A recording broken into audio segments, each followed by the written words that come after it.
Twongeye kubaha ikaze mwese mudukurikira kuri channel yacu kubaho neza. Tukaba uyu munsi no muri twagarutse gusura Neza Foundation muri gahunda yabo y'urubohero. Uyu munsi batumiye abakobwa bari hagati y'imyaka 12 na kugeza kuri 17 kugira ngo baganire ku buzima bw'imyororokere, ku buzima bwabo, ku buryo bwo kwiyitaho. Dusanze rero bari mu biganiro, turavuga tutereka tubanze tuganire na bamwe mu bitabiriye ibi biganiro batubwira icyo bungukiyemo kugira ngo binafashe n'abandi n'ubutaha ni bavuga ngo iyi gahunda irahari mu biruhuko nk'ibi n'abandi bitabire, kuko ni ibiganiro ngombwa ku buzima. Muraza kumva bano bana icyo bakuyemo, icyo bungukiyemo. Turi kumwe rero na Kirezi Queen ndetse na Ishimwe Aisha, ni bamwe mu bana bitabiriye, ni benshi, dufashemo babiri n'ubundi turongera dufate n'abandi babiri kugira ngo babasangize mwebwe mutagize amahirwe yo kwitabira, maze mwumve ibiganiro byiza n'impuguro nziza bakuyemo. Tubahaye ikaze rero Aisha na Queen. Reka duhere kuri Aisha uturi ruhande, abanza tubwire. Aisha, wiga mu wakangahe, utuye hehe?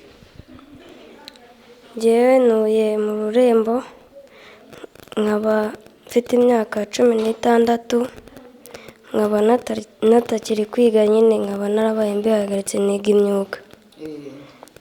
None ikomeza tubwire. ubwo ngubwo nkaba naje hano kugira ngo numve ubumenyi, kugira ngo n'abandi mbasangishe ku byo nahakuye. Nkaba nabamenyesha ko ahantu turi batwigishije neza, badufashe neza ku bintu tutakekaga. Namenyesha ko abandi tungana nyine burungano, ko nabo nyine bamenya, nabifuriza kugira ayo mahirwe nyine dufite. Uravuze ahantu twahakuye ubumenyi, ibintu byiza, ni amahirwe twagize. Tubwire mu bumenyi utaruzi, wenda hari ibyo bakubwiye waruzi, ariko se ni iki gishyashya wumva wungukiye hano ugiye no gusangiza abagenzi bawe mu ngana? Nta gishyashya nacyo, ariko muri make yabanyibutsaga, kuko umunyeshuri bisaba ngo ahore yibuka. Njye nyine ntabwo narukaga kubyibuka, ariko banyibukije ku byo byose nari mbizi. Mu mashuri nize byose narabyize, n'ababyeyi baranyigisha, n'abantu nyine nk'abo, ariko nyine banyibutsaga. Nyine ndashaka kubwira nk'akantu kamwe, tubiri, dutatu wumva twagufashije, uvuga uti kano kantu nubwo nari nkaze, ariko ntabwo najyaga ngashyira mu bikorwa, cyangwa ntabwo najyaga nkazirikana, ubu ngiye kubikoraho noneho. Ibintu nakoraho cyane, ibintu bigendanye n'imico, ibintu byo kwitwararika no kwiyandarika ntabwo aba ari byiza ku mwana w'umukobwa. None se kuki yahisemo gutumira abana bari mu cyiciro cy'imyaka nk'iyanyu? Nuko ari twebwe nyine, kuko turacyari batoya, ni twebwe dukwiye kubimenya. Ntabwo watumira abantu bafite 20, watumira muri 10 kugira ngo bamenye ubwo bumenyi bwabafasha ejo habo hazaza. Ubwo se abana bo mu myaka nk'iyanyu 12 kugeza kuri 17, 16, nta bana baba biyandarika? Barahari cyane. Nabagira inama yo kutiyandarika, kuko nta cyiza cyabyo, bikwicira ejo hawe hazaza mu byo wapanze byose, bigapfa. Ejo ugatwara inda imburagihe, ukaba warwara izo ndwara za hato na hato, kandi atari byiza, bikakwicira ejo hawe hazaza. Ariko se buriya hari impamvu dushobora gutuma umwana muto yiyandarika uri mu myaka nk'iyanyu? Impamvu zishobora gutuma umwana yiyandarika uri mu myaka nk'iyanyu? Impamvu zirahari nyinshi. Ireba imbere urebe mu cameraman. Impamvu zirahari. Nk'izihe rero? Impamvu ushobora kuba nyine iwanyu mutumvikana mu muryango, nawe bikagutera kwiheba nyine, kuko nta muntu ukugira inama uhari, nta n'umuntu uguha igitekerezo kizima, ahubwo bose bari kukwica mu mutwe. Ubwo nawe nyine iyo ubafite biguha nyine gukomeza neza, ariko iyo ntabo usanga nyine ujya muri izo ngeso mbi. ugasanga nyine ejo hawe hapfuye gutyo kubera umuryango ubamo. hari abantu uzi se muri karitsiye b'inshuti bo mu muryango baba barahuye n'ibyo bibazo bakiyandarika ukabona ko ejo habo hatangiye kwangirika? njya mbabona hanze biyandarika, ariko nyine ntabwo nta bucuti bwabo, ntabwo najya mu bantu nk'abo ngabo. inshuti nk'iyo ngiyo ntabwo nyine mwakorana, nawe yakwigisha ingeso mbi.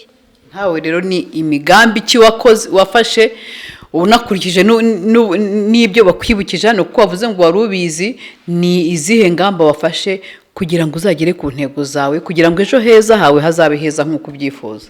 ingamba nafashe ni ukutagira inshuti mbi ingira inama mbi, no gukora ibintu byangiye ku murongo, no kwirinda nyine ingeso mbi, no kutajya muri ibyo biyobyabwenge bihari hirya no hino, nyine nkabyirinda kugira ngo inzozi zanjye nzazigereho neza. ngaho rero ugira inama abandi bana badukurikiye batagize amahirwe yo kuza hano, ukurikije imyitwarire y'abana b'urungano rwawe, ugira inama ubagira? inama nabagira ni ukwirinda ibishuko biri hanze aha. abana b'abakobwa baradushuka cyane birenze uko nanjye mbitekereza, kandi badusukisha utuntu twa hato na hato, kandi niyo byaba ari byinshi nta kintu cyaruta ubuzima bwawe. tubwire nawe rero aha hantu icyo wungukiye hano ni iki? ikintu nungukiye hano ni uko nyine hari ibyo natarinzi none nabimenye. rero nyine ndagira ngo abakobwa bagenzi banjye nabo nyine bagira inama yo kutibangisha nyine ibintu byinshi kandi harimo ibyo nungukiyemo. inama nabagira nuko nyine hari ibyo mu byangishe nibuka bangishije kutishora mu mibonano mpuzabitsina mu ngeso mbi nyine zerekeye kuri ibyo bintu. inama nabagira abakobwa bagenzi banjye nuko bava mu nshuti mbi, bava mu bigare, bava mu bikorwa bibi, bava mu bintu nyine bijyanye n'ibyo ngibyo byabashora mu ngeso mbi. abakobwa bagenzi banjye hari abo mbona bishoye mu mibonano mpuzabitsina bandura indwara nyinshi, bandura sida, bandura indwara zitandukanye. rero inama nabagira no kuba bava mu mibonano nyine bareka gukora ingeso imigambi mibi, cyangwa kuva mu kigare, bakava mu bigare bibi, bakava mu bikorwa bibi. inama nabagira no kuba bava muri ibyo bigare bibi bakajya mu ngeso nziza. none se wabonye ibiganiro mwagiranye hano byari byiza, byari bikenewe ku bana nkamwe? ibiganiro twagiranye byari byiza, kandi twebwe nk'abakobwa twungutse ibintu byinshi, harimo ibyo tutari tuzi twabimenye. kandi turashimira Neza Foundation ko yakoze nyine kino gikorwa kugira ngo nyine abakobwa bamenye nyine uko bitwara mu miryango, mu ngo zabo, mu bikorwa byabo. nyine turashima Neza Foundation. none se nkawe hari nk'inzitizi wageraga mu buzima cyangwa ibibazo wibazaga uyu munsi ukaba wabonye ibisubizo byabyo? birahari. n'ibiki wibazaga ku buryo uyu munsi uvuga uti nk'iki ngiki bakinshubije namenye iki? nibazaga ati nyine umuco nyarwanda ni iki? babinsobanuriye. ikindi kintu basobanuriye ko umuco nyarwanda ari iki? umuco nyarwanda nyine ni nk'ubugeni, ni nk'ibintu nyine abakera bakoraga, nyine nk'ibyo nko kuboha, nko gukina ibikiramende. ibyo niyo muco nyarwanda. umuco nyarwanda tuwusigasire.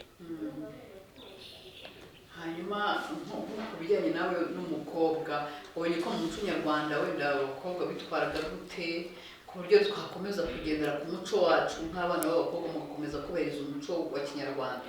umuco nyarwanda abakobwa ba kera bitwaraga nyine uko babatozaga. bajyaga ahantu nyine aho bonyine babaga mu rubohero, bakababwira nyine uko bakitwara ko nyine abakobwa nyine bagomba nyine gusigasira umuco nyarwanda, bakabaha nyine bagakora imirimo y'abakobwa. biroroshye ko mubikora namwe iki gihe?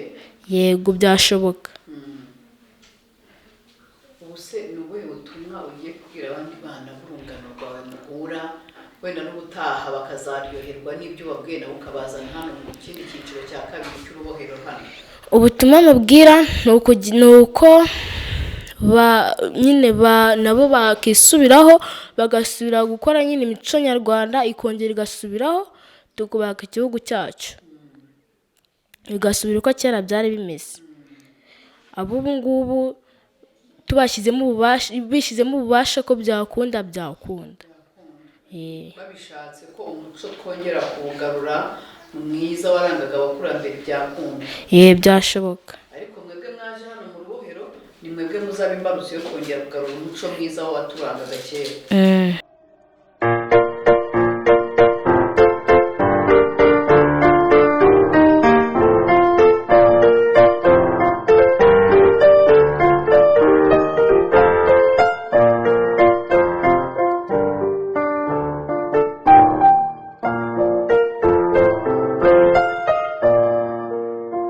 nyuma yo kuganira rero na Aisha ndetse na Queen batubwira ibyo bungukiye muri Neza Foundation, uyu munsi baje nk'abana bari mu cyiciro cy'imyaka 12-17, twongeye gufata n'abandi nabo babiri ngo batubwire Ishimwe Kamikazi Alicienne ndetse na Ingabire Apofia, nabo bari kumwe n'abandi bana.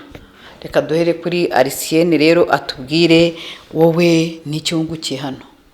Ikintu nungukiye aha ngaha ubuzima bw'imyororokere narinzimo ibintu bikeya, ariko bitewe n'ukuntu batuganirije ubumenyi bwanjye bwisumbuyeho.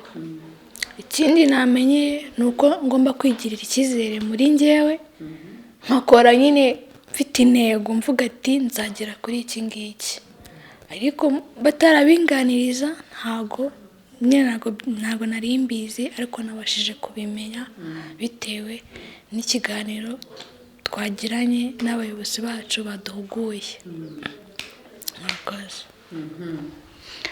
Hanyuma uza kuza hano bakubwira batuzaze hano, wumvaga uje gukora iki?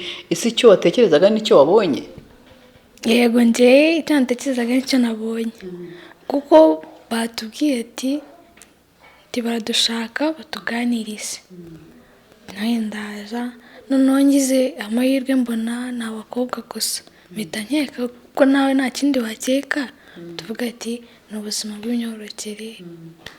Yego, n'ibindi biganiro bindi twungukiyemo n'andi masomo baduhaye. Ariko abandi bana mutaha baravuga ati kuki batumije abakobwa gusa, abahungu bo ntabwo bakeneye kumenya ku buzima bw'imyororokere? Yego, icyo kibazo bakibazaho, ariko akenshi na kenshi inoza ibishuko bikunda kugwa ku bakobwa cyane, n'ingaruka zabyo zikaza ku bakobwa. Akenshi na kenshi abahungu ntabwo batwarinda, abakobwa twarinda. Tugomba kuganirizwa kugira ngo tutishora muri iyo mico mibi, cyangwa tugakora ibintu bitateguwe. None rero ku bijyanye n'ubuzima bw'imyororokere, mwabonye ari ibihe bishuka abana b'abakobwa bahura nabyo bishobora gutuma bakora imibonano mpuzabitsina bagatwara inda zitateguwe? Ubona umwana w'umukobwa yakora iki kugira ngo yirinde kugwa muri ibyo bishuko? Ikintu cya mbere yakora, yabanza akubaha. Uko iyo wubashye wumva inama zose bakugira, utazumvishe naho ngaho bihera mu kugira ute mu gutwara iyo nda, ukajya muri ubwo busambanyi butateguwe, mu ngeso mbi, ibiyobyabwenge, ukiyahuza. Ariko wumviye abakuruta, si ngombwa n'umubyeyi wawe, uwo ukuruta wese ukamwumvira ariko uguha inama nziza, ugomba kumwumvira. Umwumviye nyine ntabwo wajya muri ibyo bishuko, ntabwo apfa kubigwamo. None se kuvuga ngo umuntu ukuruta uhuye n'umugabo akakubwira cyangwa umusore ati ngwino tuganire cyangwa ngwino usure, we si umuntu mukuru ntugomba kumwumvira? Yego, ni umuntu mukuru, ariko nawe muri wowe nawe usa nk'umuntu mukuru, nawe uba wifitemo nyine ubwenge. Ntabwo umuntu wenda urugero umuntu w'umugabo ampurisi umuntu w'umugabo wubatse uri umwana nta sano mufitanye ntaki ngakubwire ngo ino nkuganiriza iwanjye nawe ntabwo wabikora. Nawe ubwo bwenge nawe watutekereza ibindi. Kumva rero byaba bigoranye. Reka twumve na Apofiya nawe uri mu bana bahuguwe hano ku bijyanye n'umuco, ku bijyanye n'imyitwarire iranga abakobwa, n'icyo washimye mu biganiro babahaye hano? Yego, mu buzima bw'imyororokere hari ibyo narinzi bikeya, ariko nageze aha ngaha hari ibindi nahise nunguka natarinzi. Mu byo wungutsemo ni nk'ibihe? Mu byo wungutsemo mu buzima bw'imyororokere? Kwirinda abantu badushuka, kugendera mu bigare nyine ubona nyine utishimiye bikubwira ibintu bibi. Yego. Hari ubwo wigeze uhura n'ibyo bishuko bishobora ukagerageza kubyitwaramo neza? Yego. Ari igihe nyine uba ugendana n'inshuti mbi ukumva nyine ziri kuvuga ngo mani umva ngo ishongora ahantu nyine tuzajya waza tukajyana, wowe ukavuga ati se aho hantu bazajya ababyeyi batazi ni hagana hehe, ukirinda kujyana nabo. Yego. Uretse kubijyanye n'ubuzima bw'imyororokere nta kindi wungukiye hano? Uretse kubijyanye n'ubuzima bw'imyororokere nta kindi wumva wungutse? Yego, nta byungutse da, guhura nyine n'abandi mukaganira, kubaha.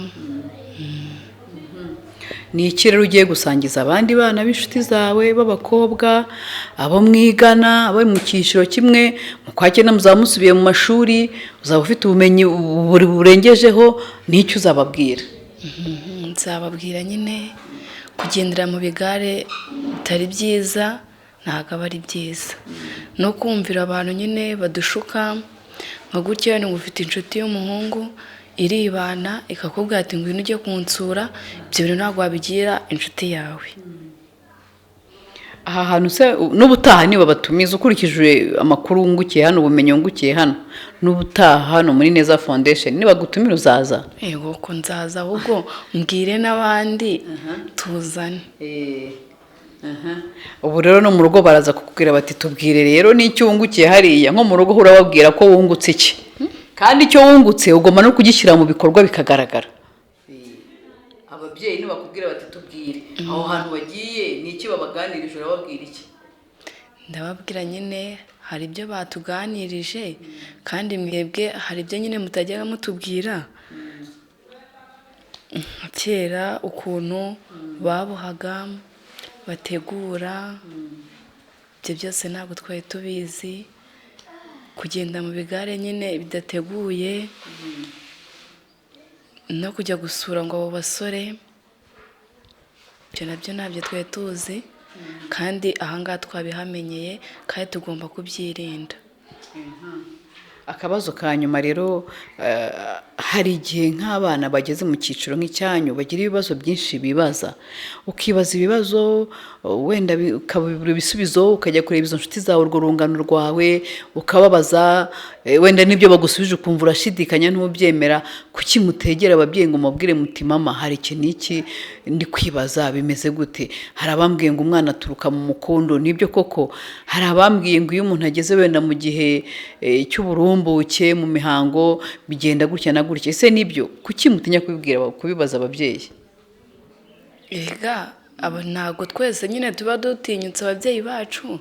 Hari umwana uba utinya umubyeyi we akumva ntiyabimubwira, akakumva inshuti ze bagendana akumva niwe nyine yabibwira, nibo yisanzuraho.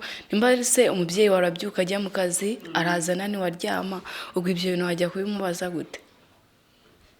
Reka Lucien namubwire, kuki mudatinyuka ngo mubaze ababyeyi ku bibazo bimwe na bimwe? Ugasanga nk'abafite nk'amatelefoni bagiye kubishakisha n'iki. Hakorwa iki kugira ngo ababyeyi n'abana mu cyiciro cyanyu mujye mugira igihe muganira? Ikintu cya mbere cyakorwa ni ukumva ko umubyeyi n'umwana bagomba kwisanisha. Umwana ntatinye umubyeyi kandi n'umubyeyi abe hafi y'umwana, kuko muri iki gihe tugezemo ababyeyi usanga bihugijwe n'akazi, abana bakimenya nyine ugasanga bararuwe n'ayo matelefone. Hari n'igihe bajya kuri izo mbuga nkoranyambaga bakabahereza ibintu bitari byo, ugasanga bibyaye ikindi kibazo. Ubundi ikintu navuga, ikintu cyakorwa basi kugira ngo ababyeyi begerane n'abana, hari ukuntu nyine ari abantu babihuguriwe, wenda bazajya bategura nk'inama, ababyeyi bumvishe ko ari n'abayobozi bazajya baza, abayobozi bakabahugura, ababyeyi nabo bakaza bakaboneraho inama bahawe bakazihereza abana babo. Turashimiye cyane abana twaganiriye muri iki kiganiro, aho batumiwe muri Neza Foundation mu kiganiro cyangwa muri gahunda yitwa urubohero, kugira ngo abana bongere bibutswe umuco wacu wa Kinyarwanda, ariko bawurebe uburyo bawusanisha n'ubuzima babayeho, bagatozwa isuku, bagatozwa kuba abakobwa babandi bagira imirimo bakora mu rugo, bagatozwa kwigirira icyizere, kumenya kwirinda ibishuko, kumenya kwirinda ibyo bigare bishobora gutuma nyine bagwa mu ngeso mbi zishobora kubicira ejo heza hazaza, no kugira icyerekezo. Ariko baganiriye byinshi, banavuga uburyo rwose bifuza kuzaba abantu beza, bazaba abaganga, bazaba abasirikare, bazaba abarimu, ibintu byinshi. Ibyo byose rero bifasha abana kugira ngo bakure bafite izo ndangagaciro na kirazira ziranga umukobwa mwiza, umunyagihugu mwiza, bakaziteza imbere. Ngira ngo rero urubohero ntago ari uyu munsi gusa, bizajya bibaho kenshi mu biruhuko bifasha abana. Ariko mwumvishe ko Arisiyene we yasoje avuga ati ababyeyi nabo ni byiza yuko nabo baganirizwa kugira ngo bajye bafata wa mwanya wo kuganiriza abana babo. Turizera wenda ko mu biganiro bitaha tuzegera n'ababyeyi bakatubwira imbogamizi bagira zituma bataganira n'abana. Turashimira rero cyane Kirezi Queen, Ishimwe Aisha, Ishimwe Kamikazi Arisiyene ndetse na Ingabire Apofia ku mwanya wabo bafashe baza hano, ariko nibyo bakuyemo. Ariko icyiza nuko bagiye kubisangiza abandi, haba ku ishuri nibatangira, haba muri vacances, kugira ngo ubumenyi bakuyemo busakare hirya no hino, n'abandi bana bamenye uburyo bagomba kwitwara. Turabashimiye rero, twizera ko ibiganiro nk'ibi tuzakomeza kubibagezaho kugira ngo bikomeze gufasha abana bacu gukura ari abana beza babereye igihugu. Mwakoze cyane rero, naho butaha.